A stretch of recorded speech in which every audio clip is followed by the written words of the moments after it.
te ouvindo, né, eu fico pensando assim, toda essa bagagem que você traz, né, emocional, enfim, que é ancestral, você fala também, mas essa bagagem de um conhecimento, né, de um conhecimento e uma visão do mundo, assim, aonde tu percebe na tua trajetória que isso foi fortalecido, em que lugares que tu compartilhou sobre isso?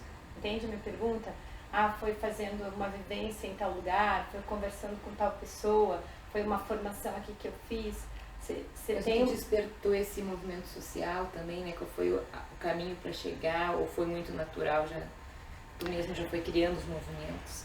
Eu acho que sim, pela bagagem da família. Então o meu comportamento com a vida ele é diferente, né? Eu não me contraio, eu me dissolvo, eu me junto, então.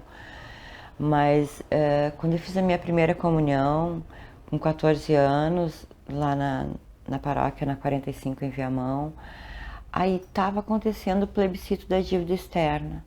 O primeiro plebiscito, e eu fiquei muito mexida, muito abalada com tudo as informações que eu descobri.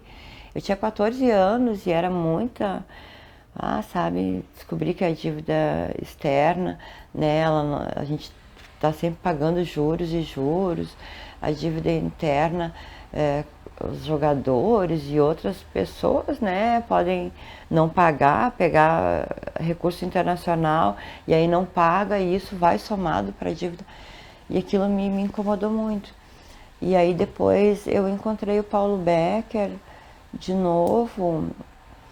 Bom, daí eu casei, né, com 19 anos, daí com o Beto, o Alberto André de Moura, que é o pai dos meus 4 filhos que a gente tem ali. E ele tinha uma história muito cruzada com a política. O pai dele tinha sido o primeiro vereador de Viamão e tinha fundado o PT lá em Viamão. O Silvino Reck tinha feito reuniões na casa dele, então eles contavam isso com muita alegria, sabe? E a gente fez campanha para o RID, e daí a gente também disputou uma vaga no diretório, e a gente conseguiu ganhar 2 vagas no diretório, mas eu nem entendi o que era uma vaga no diretório quando a gente, né, e a gente foi para o diretório independente, ficou durante um tempo independente, e as correntes brigando, e aquelas disputas que né, uma eleição e ganhar um governo assim, e se apropriar de cargos e função pública. E aí eu tive um tempo, né, militei ali, depois eu me demiti, e aí nessa reflexão assim com a minha família e vendo esses momentos de militar na base mesmo, que a gente fez a base com o MST, convidando as pessoas na comunidade para vir acampar, para vir para o acampamento. E aí a gente levava as pessoas na vila, onde a gente conhecia, nos conhecidos, e fazia reuniões nas comunidades para apresentar o MST e o convite para ir para o acampamento em Viamão, porque ia acontecer em 96, né, o acampamento lá. E daí eu levei os sofás da minha casa, levei mesa, eu fiquei com parte da minha casa assim, sem móveis, porque o acampamento precisava de tudo. E a farmácia não tinha cama, e daí eu levei os sofás e parece que eu tinha um despertar, conseguia enxergar uma coisa que as outras pessoas não estavam enxergando ali.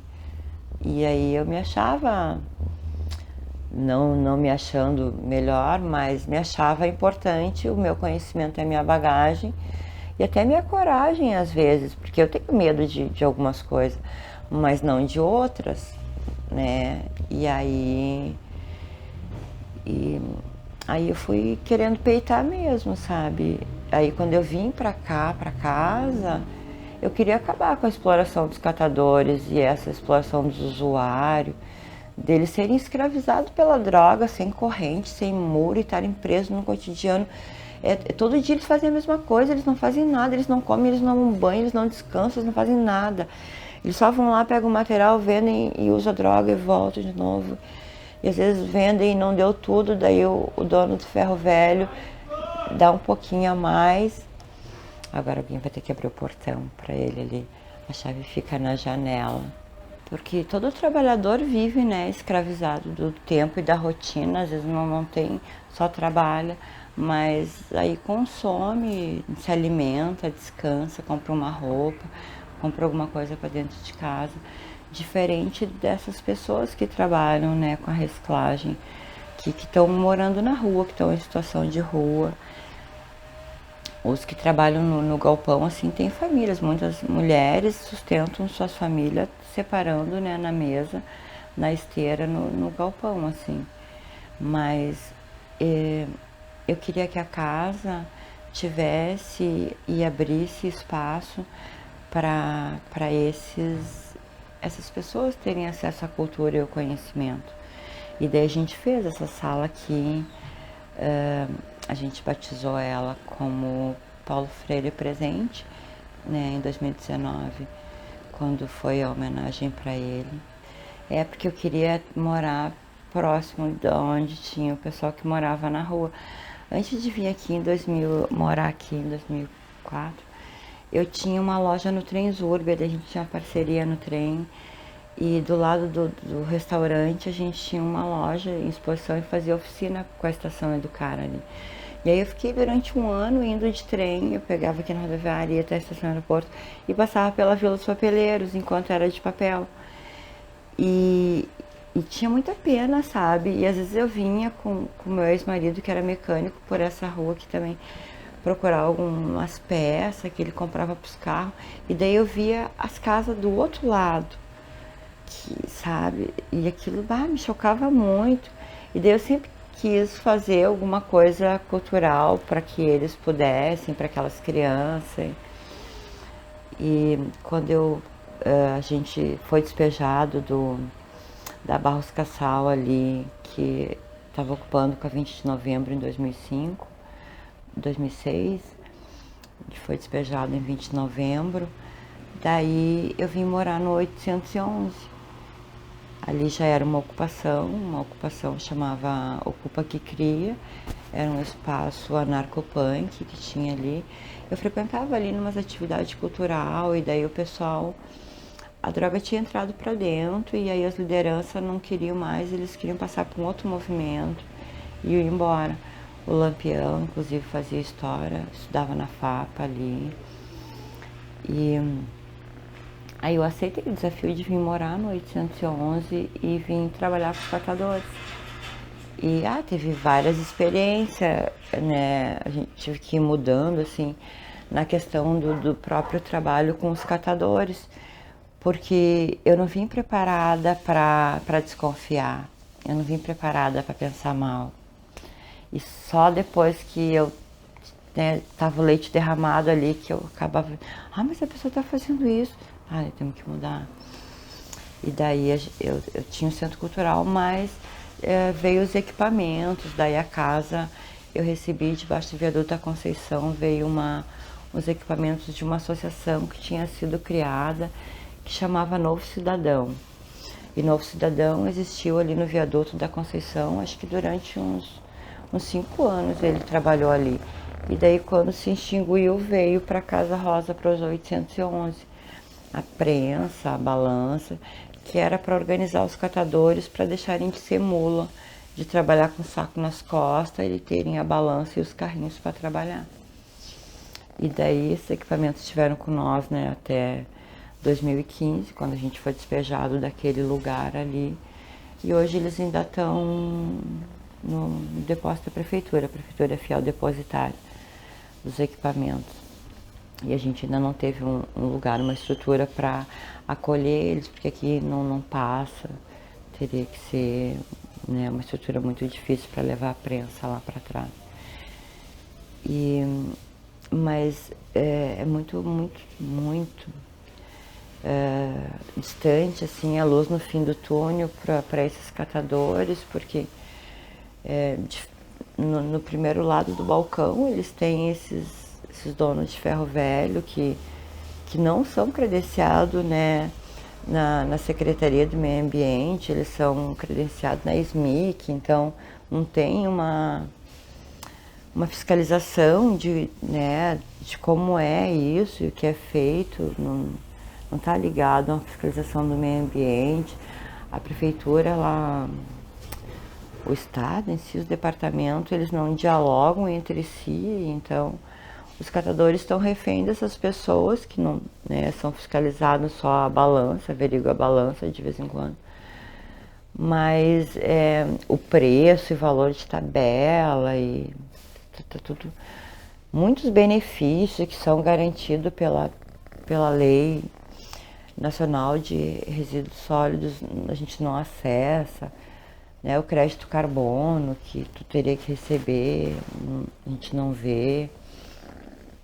Então, eu queria que a casa ela pudesse trazer essas informações. E a gente se colocou como Centro Cultural dos Catadores para poder oferecer o conhecimento e a cultura para eles, para que ele pudesse então pensar diferente, né? Pensar a partir de uma nova realidade, com outras informações assim, do direito e da importância do trabalho dele e também das mulheres, porque elas são invisíveis. Elas estão ali ajudando, empurrando o carrinho, mas quem recebe é o marido. Na hora de chegar na balança e pagar, é ele que recebe o dinheiro. A mulher fica lá fora esperando, sabe, alguma coisa. Então, mudam-se os tempos, vem a tecnologia, mas as mulheres, elas continuam, né, empurrando o carrinho atrás e aí... diante de tudo isso, eu queria que a casa fosse um espaço diferente, onde as pessoas pudessem chegar e não só fazer alguma coisa que a gente esteja propondo aqui, mas que elas também pudessem chegar e propor o seu conhecimento, de fazer essa troca com a casa, numa perspectiva de rede, assim, de tu ter outras pessoas que têm outros conhecimentos e que vão, né, uma fortalecendo a outra para que a gente consiga amenizar esses problemas que a gente vive enquanto pessoas, enquanto mulheres, enquanto chefe de famílias, enquanto líder, né, comunitário, enquanto referência assim, de luta e de resistência. Porque eu sei, né, que eu sou uma pessoa que tenho muitas informações e acesso. Mas eu, né, fui buscando esse conhecimento e minha bagagem, o exercício, né, que eu fiz no dia a dia, tanto na gestão do espaço de trabalho com meu ex-marido, quanto quando eu fui trabalhar, né, no espaço público junto com um espaço do partido, um espaço de disputa eleitoral, assim.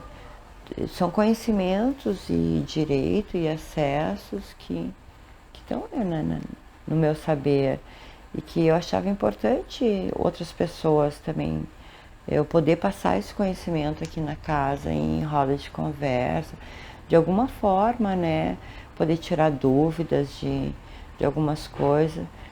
Eu militei na economia solidária em 2002, 2003, aí em 2004 eu fiz um curso no camping ali com a Doris Feldman, eu acho que era a liderança dos direitos humanos, e ela veio trazer um curso de elaboração de projeto e com um marco lógico para se entender, um marco lógico de uma apresentação de um projeto de nível internacional e claro, isso foi, né, agora já tem outra linguagem politicamente correta e que tem que se atualizar, mas eu queria muito passando tudo isso para essas lideranças de outros galpão, assim, para eles ver, né, e muitos são mulheres, aí tem a Dona Lúcia, que é do Força e Coragem lá do Mário Quintana, tem a Marina, que é daqui do bairro Floresta também, né? A gente tem a Marli Medeiros, e a gente vê que todas as mulheres que estão ali à frente buscando e que falta isso, né, da cultura, da arte, de um momento de se empoderar, de saberes, da história mesmo. Às vezes uma curiosidade, né, numa roda de conversa traz um saber tão grande para as mulheres. A gente ouvi falar da Medusa. São poucas mulheres, né? E agora eu vi uma história da Medusa que ela aparece com uma cabeça de um homem, né? Cortada assim. Mas aquele homem violentou ela e estrupou ela. E por isso que ela cortou a cabeça dele. Né, ela tem toda uma maldição e é tão feia e a história não conta, nunca conta o lado, né, das mulheres. E eu às vezes ironizo, a gente engole tanta coisa dos homens, né, dos machistas, assim, essas coisas irônicas de quem é que comeu a maçã, né? Quem é que... E isso é uma coisa que incomoda as mulheres que têm consciência e sabem o que eles estão falando para ti quando te perguntam quem é que começou, né, a desordem na terra comendo a maçã. Então, eu acho que a gente ter mulheres e que consigam falar delas e tendo momentos que a gente possa eternizar isso, né, como um filme. A gente agora está produzindo filme aqui na casa e tentando... E tem a história dos catadores, esse documentário, esse primeiro documentário. Aí tem a Mônica, que é a catadora da casa, contando, né, como é puxar o carrinho no trânsito, com todo mundo querendo ir, ninguém respeitando o carrinho, ninguém preocupado quem está ali, as pessoas tocando lixo pela janela. Isso que tem uma lei de trânsito que te impede, que te multa, né? Tu recebe ponto na carteira se tocar o lixo para fora, mas acontece. E às vezes passa um carrinho de catador, pode ser uma latinha, né? Mas às vezes pode ser uma garrafa que quebre e simplesmente, né, ninguém fiscaliza. A gente tem que... Parece que é nós por nós, assim, nós temos que nos proteger. Então eu fui tendo várias ideias. A gente tem o Diogo, que é um apoiador aqui da casa, que é um educador que trabalha com a gente aqui e que é um super amigo, assim. E ele faz defesa pessoal, faz um grupo de capoeira com os catadores, mas aí fez com as trans e com as gurias, né, que são profissional de sexo, defesa pessoal. No 811 a gente chegou a desenvolver 2 etapas, né, uma mais assim, só de defesa se tu for agarrada, outra já para te ter alguma coisa para se proteger junto, buscando parar com esse medo, de ter medo de sair na rua, de ter medo de ser abordado, de ter medo de ser agredido pelo parceiro mesmo, né? Até quando a gente vai apanhar e só chorar, ou, né, quando tu vai apanhar e reagir. Então eu acho que a gente se fortalecendo com outras mulheres, e a Casa Rosa tem essa rede, busca sempre ter e participar e somar e fortalecer tudo que possa, né, tá fortalecendo nós, ou nós levando nossa experiência também para contribuir. Quem são os parceiros da Casa Rosa hoje? Então, a casa tá, eu participo, eu milito, né, eu vou lá ativamente e participo no conselho da região, do 4º distrito. Aqui a gente é RP1, a região do planejamento urbano. A gente está dentro da discussão do plano diretor, fez oficina aqui na casa, construiu proposta para o plano popular, que foi apresentado, né, uma brecha dentro do plano mesmo, para que a população pudesse acrescentar. A gente participa do Conselho de Saúde junto com o CAPS 4 aqui, que é um parceirão, um super parceiro, assim. O CAPS 4 é praticamente um casamento que a casa tem, porque eu faço redução de danos, e o CAPS 4 é um acolhimento e atendimento em saúde em liberdade. E começou e existiu aqui em Porto Alegre faz uns 2 anos isso. E a casa foi parceira dele, assim, o prédio não estava pronto, então as oficinas, a integração foi aqui dentro de casa, os educadores, os profissionais que vieram, parceria do Hospital Santa Ana, que ele que mantém os profissionais para prestar o serviço, né, para o município, em contrapartida do hospital, assim.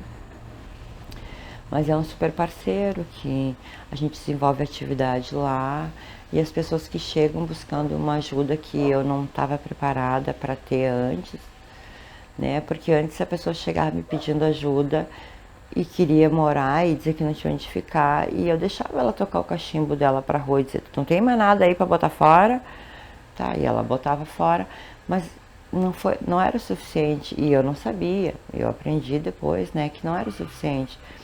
Ela ficava uma semana na abstinência aqui, tendo dor, se contorcendo, com memórias, né, química, e daqui a pouco fugia, assim, levando alguma coisa, algum pertence pessoal. Então, hoje o CAPS, a gente conseguiu superar essa dificuldade, esse buraco de poder ajudar as pessoas e trazer elas para dentro. A gente traz a partir de atividades na sala de cinema ali, que a gente tem o cinema. Tem a sala aqui embaixo também, que a gente desenvolve oficinas e mais atividade laboral, assim, cria artesanato, pensando na geração de renda, sempre com um produto que possa ser reutilizado, possa estar sendo encontrado de fácil acesso para as pessoas, para que elas possam dar continuidade nessa produção, não só aqui na casa, mas em outro lugar. Elas possam gerar renda e aprender, né, ou ensinar outras pessoas, ou recriar o produto mesmo a partir daquilo que elas possam estar vendo, né? A gente tem daí os produtos sustentáveis da casa, que é as bolsas, que são um retalho da indústria têxtil que a gente faz. A gente já criou uma logomarca, já imprimiu ali, tem o símbolo do carrinho dos catadores. Mas esse grupo das costureiras, ele surgiu de uma necessidade de um acolhimento para o trabalho para as mulheres, aonde elas estivessem só com as mulheres. E na reciclagem a gente consegue acolher elas, mas tem os guri e as trans trabalham ali também, elas vêm junto com, né, casal às vezes, mas é diferente quando a mulher precisa estar só as mulheres e elas vêm com, né, com essa bagagem de violência, às vezes pedindo socorro, procurando ajuda mesmo, querendo falar. Então, o grupo de costura a gente criou pensando nisso, delas poder estarem produzindo, gerarem renda e ao mesmo tempo se fortalecendo nesse momento em que trabalha, da gente ter outras parceiras, né, para que venham ajudar realmente tratar, não só terapia, não só trabalho, né, mas que as que precisam para além, que tem uma violência e trauma muito maior do que só, né, puxão de cabelo ou ofensa ali, que elas possam também encontrar dentro desse ambiente só de mulheres essa saída ou essa resposta, ou alguém sabe, porque não necessariamente a gente pode ter a solução, mas saber quem pode ter e conduzir as gurias para um outro espaço, para um outro ambiente. Mas, assim, a casa, ela é a cultura e a arte, é o nosso norte. Então, a gente tem a professora Daniela Cidade, que trabalha a fotografia, e aí a gente faz esse curso de fotografia com os catadores. Isso virou postal, a gente tem os postal de 2 edições já de trabalho. Agora a gente está numa 3ª edição, que está se encerrando agora esse ano. E a gente vai levar para o MAC, para dentro do Museu de Arte Contemporânea, um espaço que tem dentro da Casa de Cultura Mário Quintana, ali no 6º andar, esse museu. E aí a gente recebeu aqui, em dezembro do ano passado, uma oficina que foi para falar sobre a ética, a estética da região e da paisagem daqui. Daí eu fui convidada pelo Fernando, que trabalha lá no museu também. E aí então a gente quer levar essa exposição, esse trabalho das costureiras, essas oficinas da casa agora para dentro do MAC 4D, que é aqui no frente do bairro Santa Terezinha ali, né, Vila dos Papeleiros. e o CAPS 4, que também está localizado ali. E então a gente quer levar essa exposição ali para dentro, que já foi feita aqui, e buscando a cultura e a arte sempre, né, como novos parceiros. A gente tem o Vila Flores, que a gente presta serviço para eles, faz a coleta lá dos resíduos, mas também ele já recebeu o prêmio ali dos projetos que eles desenvolvem. Eles têm um projeto que chama Vizinhança, e aí a casa foi em 2020, eu acho, 2021. A gente também recebeu, é por votação, né? A gente faz a apresentação dos projetos e aí a casa recebeu o prêmio recurso, que daí o meu pedido era para a reforma do carrinho, porque a Mônica puxava o carrinho, mas os pneus eram muito... A gente não conseguia comprar um pneu de R$300 o par. E aí ele era mais pesado porque o pneu era de uma qualidade inferior. E daí quando a gente ganhou o edital, o projeto do Vila, a ideia era reformar o carrinho. Daí a gente reformou os carrinhos, comprou luva, comprou bota, né? Comprou os pneus, principalmente, que era o que a gente queria. Montou no carrinho o kit de álcool, gel, e para poder manusear o carrinho, e quando precisar parar, fazer a higienização, ter como fazer no carrinho também. E vocês buscam as parcerias ou tem muita gente que vem propor parcerias a vocês? Tem muita gente que vem propor parceria para nós. Sim, tem muita gente. A casa, ela é sustentável. A gente mantém o nosso trabalho, inclusive o café, as ações. Eu ganho alguma coisa pro café só, que eu peço na rede social ali, café, leite, pão, pontual pro dia do evento. Mas se a gente não ganha, a gente compra, porque a gente presta serviço, né? Os catadores fazem essa coleta, fazem esse trabalho, e a gente trabalha sendo remunerado por essas horas de trabalho, né? A gente não aceita o descarte da pessoa como remuneração do nosso horário de trabalho, e valoriza esse trabalho dos catadores, orienta. Durante a pandemia, a gente distribuiu aqui na casa, no café também, nas garrafinhas pequenas, água com sabão para eles lavarem a mão, e álcool gel. Então, a gente presta serviço e recebe por esse serviço. Em eventos, também a gente tem como parceria o Arruaça, que é um coletivo que faz evento na rua e que trabalha, né, a cidade, nas áreas abertas, assim, e a gente faz a gestão de resíduo durante essas atividades. E aí o Arruaça já indicou para outro coletivo, e aí a gente é chamado durante o evento, leva as lixeiras, faz a coleta, no final do evento mantém, né, tudo limpinho ali.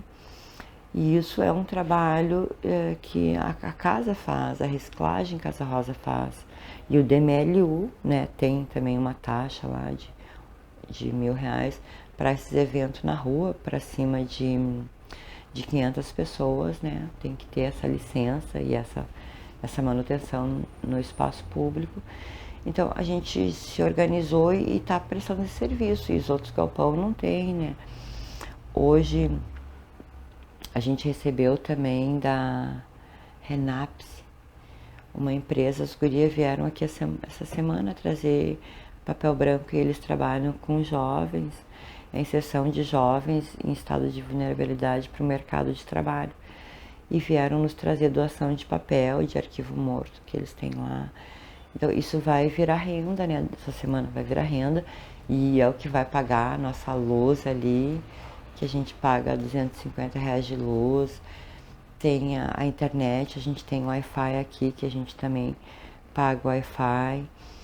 Então, tem muita gente que quer vir fazer atividade, mas a gente não tem prioridade, a gente tem uma meta, né? E aí esses parceiros que coincidem com esse acesso à cultura, com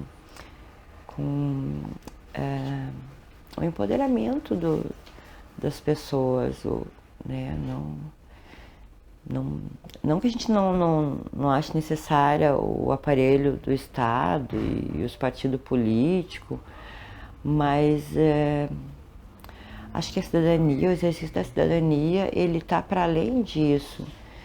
E, e também parceiros que agridem o meio ambiente.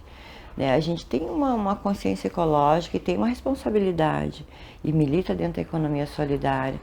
Então a gente não pode ter um parceiro que está explorando os recursos naturais, que acabando com a água, né, que é um recurso finito da terra. A gente não vai ter água potável e a gente já está tomando água com veneno, né, de tanto agrotóxico que vai.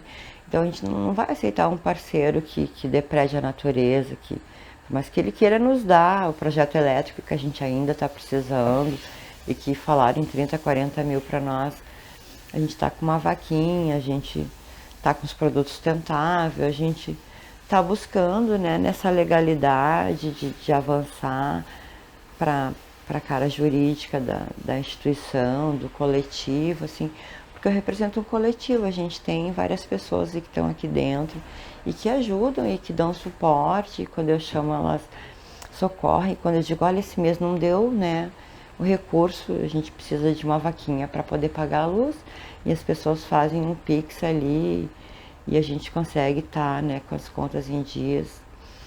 Porque eu às vezes não trabalho, eu fico limpando e o meu trabalho não gera renda, sabe? Eu ficar aqui, receber as pessoas, os próprios alunos da arquitetura e urbanismo que a gente tem, assim, maior orgulho de estar com eles aqui dentro. E tá todo esse tempo, sabe, com eles aqui desde 2017, atuando na casa, a cada semestre mudando e eles vindo, caminhando da faculdade até aqui. E nunca aconteceu nada de ruim, sabe? Nenhum acidente de alguém cair. Só uma vez que a guria chegou chorando aqui porque na sinaleira um rapaz parou o carro e chamou ela de gostosa e falou um monte de coisa pra ela. Ela chegou na casa bem abalada, de caminhando aqui na Voluntários.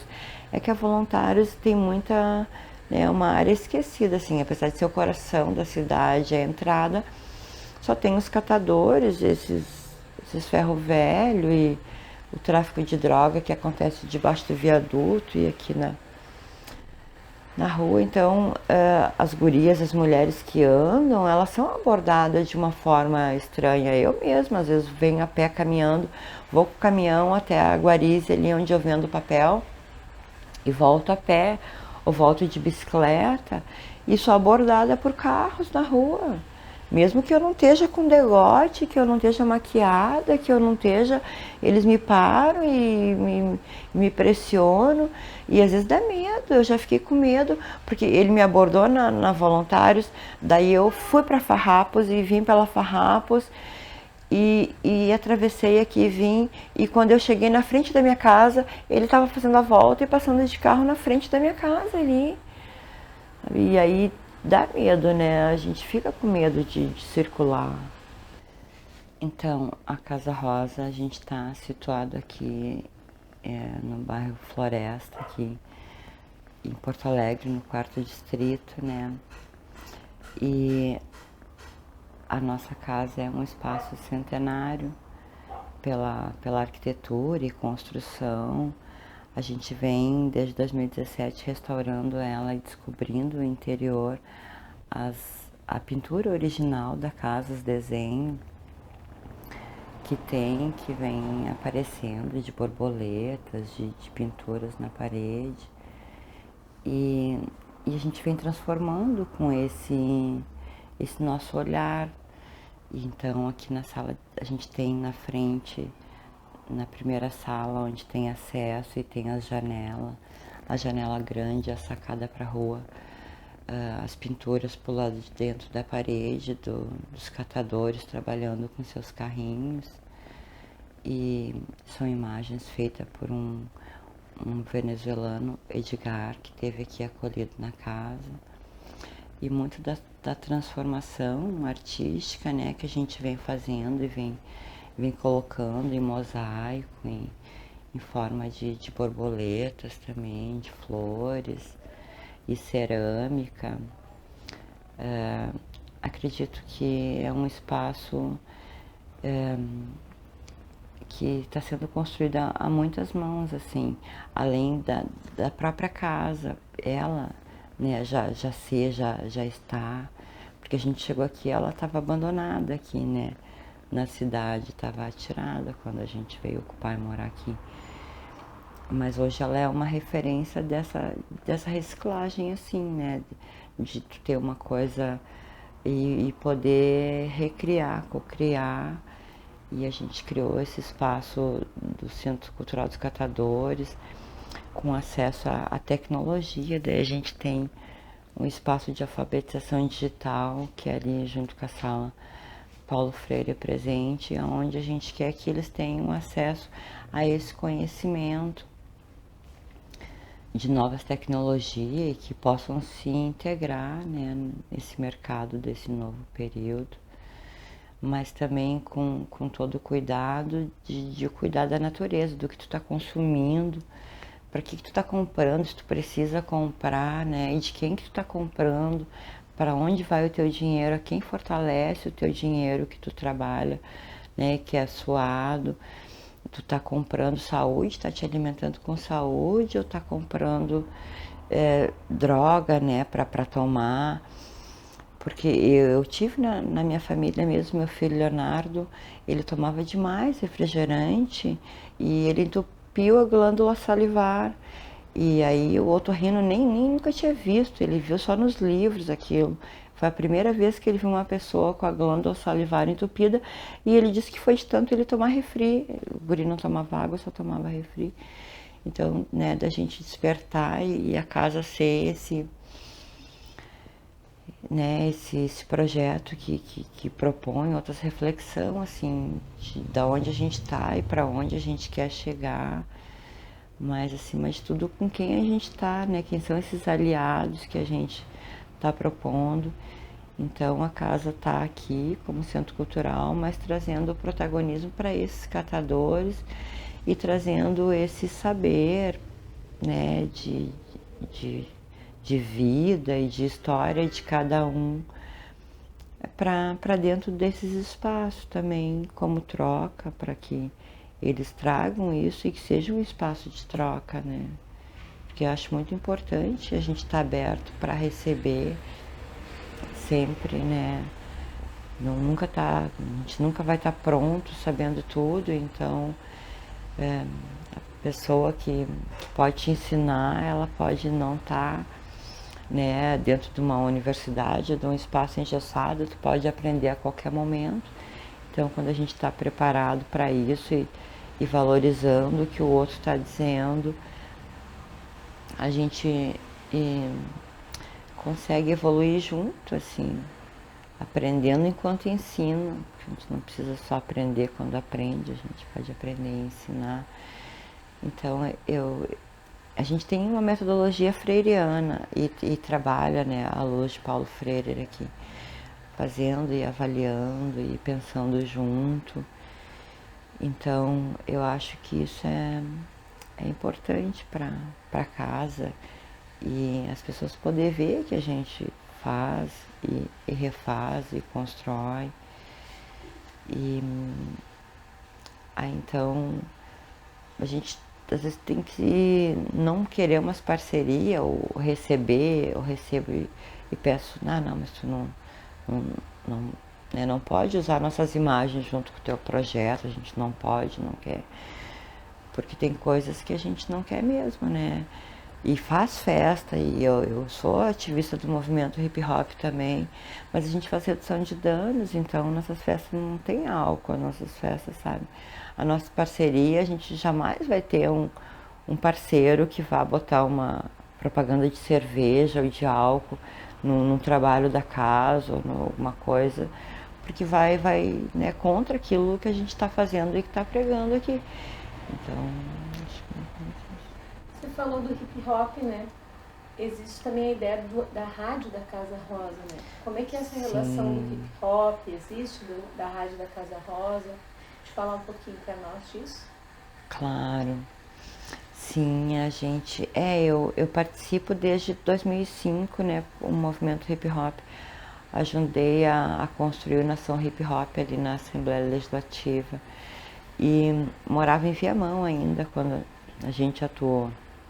Mas de lá pra cá sempre veio.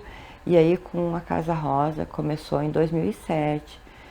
Eu comecei a trabalhar com os catadores e os moradores de rua.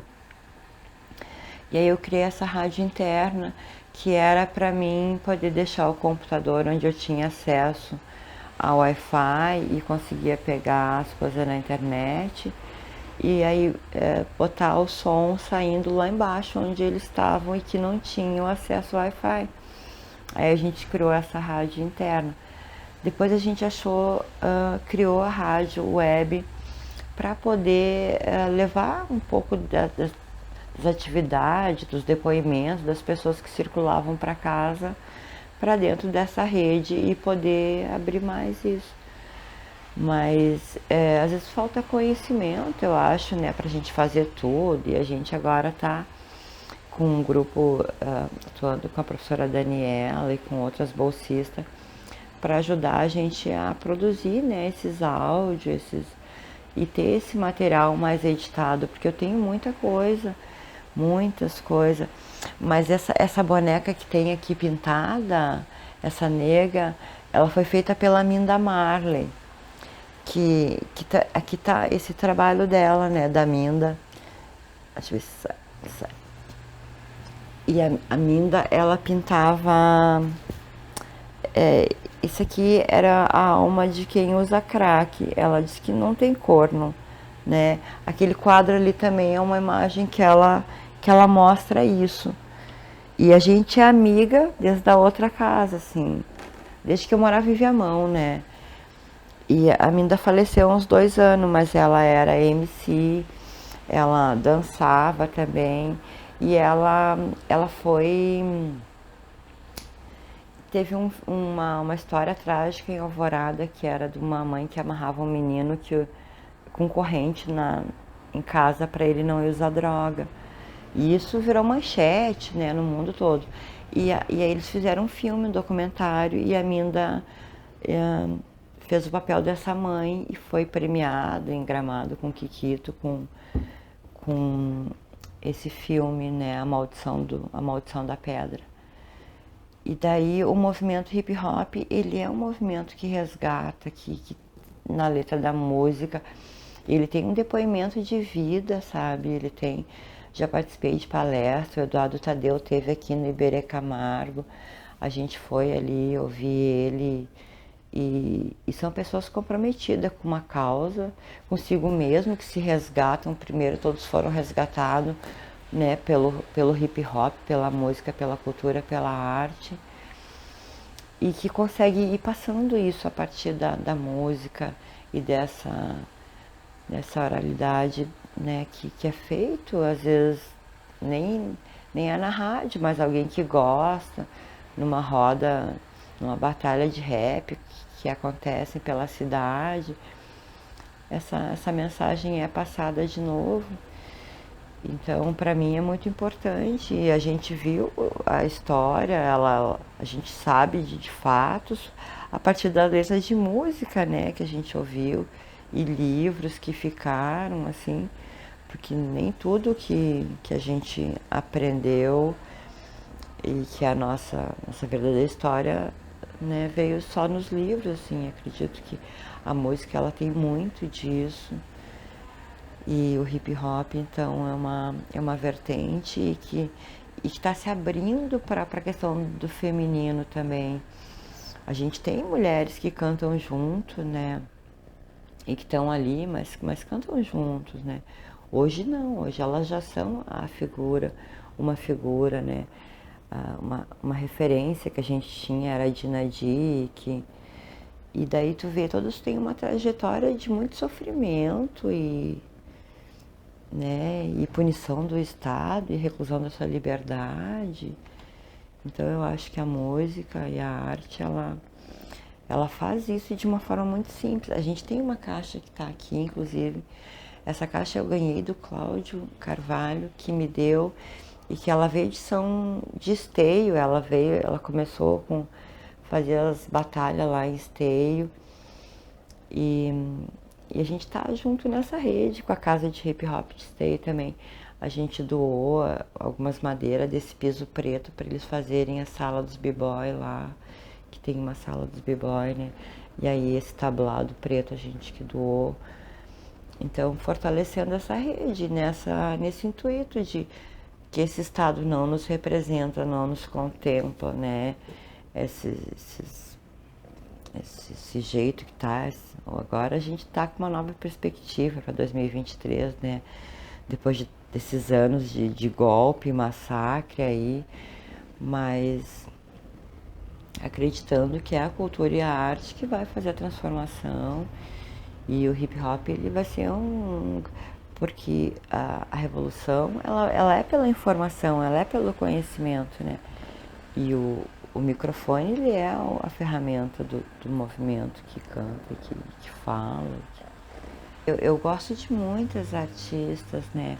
A Mercedes Sosa, ela tem uma música que ela canta, e tem umas duas assim que são muito fortes para mim, que uma é Eu Só Peço a Deus, né?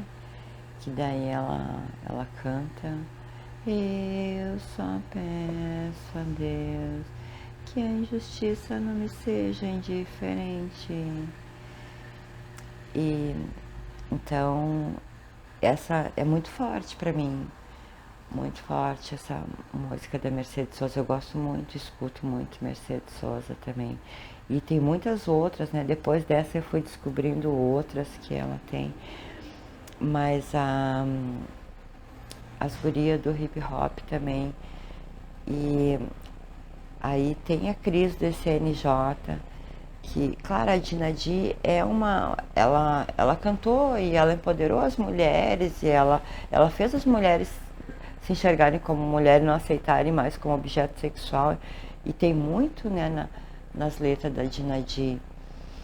Mas eu acho que marcou décadas, assim, o SNJ e a Cris. E agora ela veio com uma outra música. Eu até postei um vídeo no Instagram que chama Caminhada. E aí ela fala, né, ao longo dessa caminhada, o quanto ela trilhou para chegar até aqui.